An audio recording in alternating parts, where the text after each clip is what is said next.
తాకట్లో ఉన్న మీ బంగారాన్ని విడిపించి ఆ రోజు ఆన్లైన్ రేటుకి కొంటాం. Sharma gold company. విశాఖ జిల్లా పశ్చిమ నియోజకవర్గం అంటే జింక్ గేట్ వద్ద నుంచి సిండియా వరకు చూసుకుంటే ఎక్కువ శాతం కొండవాళ్ళు ప్రాంతాల్లో ఉన్న పరిస్థితి అక్కడ మనం చూసుకోవచ్చు.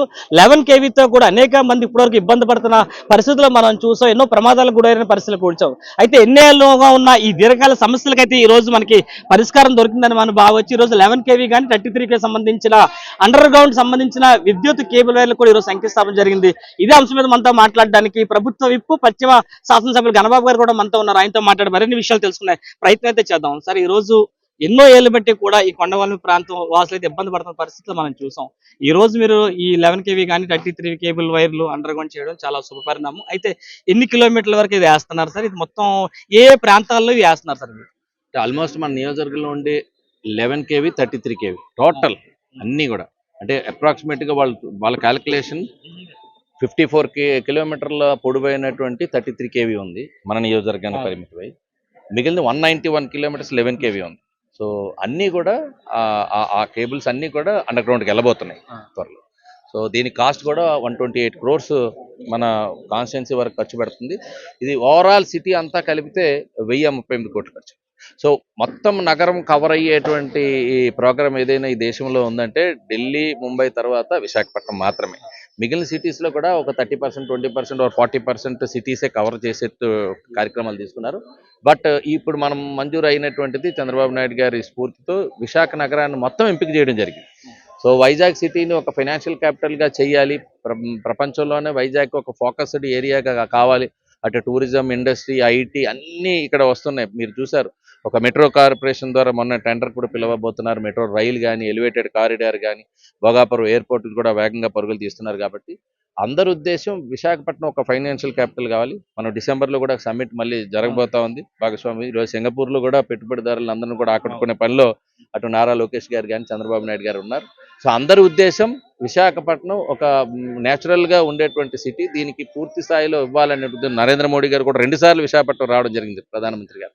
కాబట్టి ఇలాంటి వచ్చేటువంటి నగరాన్ని ఒక అద్భుతమైనటువంటి నగరం కావించాలంటే, ఆ సరసన నిలవాలంటే విశాఖపట్నం ముందు ఈ కేబుల్స్ అనేటువంటివి అండర్ గ్రౌండ్కి వెళ్ళాలి. ఇది స్మార్ట్ సిటీ కావాలి. గతంలో కూడా స్మార్ట్ సిటీగా ఫస్ట్ ఫేజ్లో కేవలం కొంత పార్ట్ తీసుకోవడం జరిగింది, కలెక్టర్ ఆఫీస్ నుంచి సాగర్ నగర్ వరకు ఆ బీచ్ రోడ్ అంతా.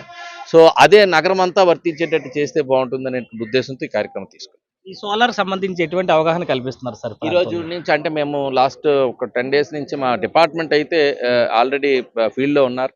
మేము కూడా ఈరోజు ప్రజాప్రతినిధులు కానీ అన్ని ప్రాంతాల్లో ఉండేటువంటి సంఘాలు అందరికీ అవగాహన కలగాలి.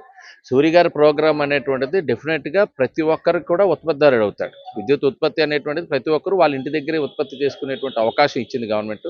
దానికి ఖర్చుతో పని లేకుండా, ఎందుకంటే వాళ్ళకి ఇంకా లబ్ధి చేకూరే విధంగా 1 యూనిట్ కావచ్చు, 2 యూనిట్ కావచ్చు, 3 యూనిట్లు కావచ్చు, ఎంత ఇన్వెస్ట్ చేసినా ఈరోజు బ్యాంకర్ టైఅప్ కానీ, ఇంట్రెస్ట్ రేట్ కానీ, ఒకవేళ ఇచ్చేటువంటి సబ్సిడీ కానీ ప్రతి ఒక్కరికి ఇప్పుడు ఇర్రెస్పెక్టివ్ ఆఫ్ సబ్సిడీ ఉంది. ఇక్కడ ఏదో వేకర్ సెక్షన్కి ఇచ్చే సబ్సిడీ కాదు. అసలు సూర్య గారిలో మేము ఉన్నామని ముందు అర్జీ పెట్టుకుంటే వాళ్ళకి సబ్సిడీకి ఎలిజిబుల్ అవుతారు.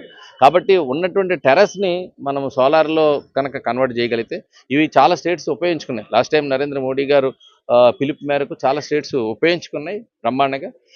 మన స్టేట్ లాస్ట్ టైం నెగ్లెక్ట్ చేయబడింది. కానీ ఇప్పుడు చంద్రబాబు నాయుడు గారు ముఖ్యమంత్రి అయినాక ఇది పూర్తి స్థాయిలో వినియోగించుకోవాలి.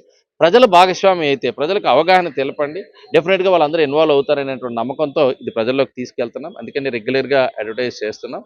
సో అందులో వేకర్ సెక్షన్లో ముఖ్యంగా ఎస్సీస్ కూడా 100% సబ్సిడీతో పాటు వాళ్ళకి తిరిగి రెంట్ కూడా పే చేసేటువంటి స్కీమ్ ఇది. సో చాలామందికి ఇంకా అవగాహన లేదు. సో టెర్రస్ ఉండి వాళ్ళ ఇంటి మీద సోలార్కి అర్జీ పెట్టుకుంటే అలౌ చేయిస్తే వాళ్ళకి తిరిగి రెంట్ పే చేసేటువంటి స్కీమ్ ఉంది. సో మిగిలిన వాళ్ళకి కూడా అది 20 years గ్యారంటీ పీరియడ్లో ఉండేటువంటి 25 years వరకు ఉండేటువంటి గ్యారంటీ పీరియడ్లో ఉండేటువంటి సోలార్ ప్రాజెక్ట్ కేవలం 5 to 6 yearsకే వీళ్ళు కరెంటు బిల్లు కట్టే బదులు ఈఎంఐ కట్టుకుంటే వాళ్ళకి ఆ వచ్చిన కాస్ట్ కూడా రికవర్ అవుతుంది. సో కరెంటు బిల్లు బదులు వాళ్ళకి ఆ కరెంటు బిల్లు కట్టే బదులు మనం బ్యాంకర్కి కనుక ఈఎంఐ కట్టేస్తే మిగిలిన పీరియడ్ అంతా కూడా ఫ్రీగా పవర్ ఎంజాయ్ చేసేటువంటి కార్యక్రమం. కాబట్టి అందరూ భాగస్వామ్యం కావాలని కోరుతున్నాను. Thank you sir.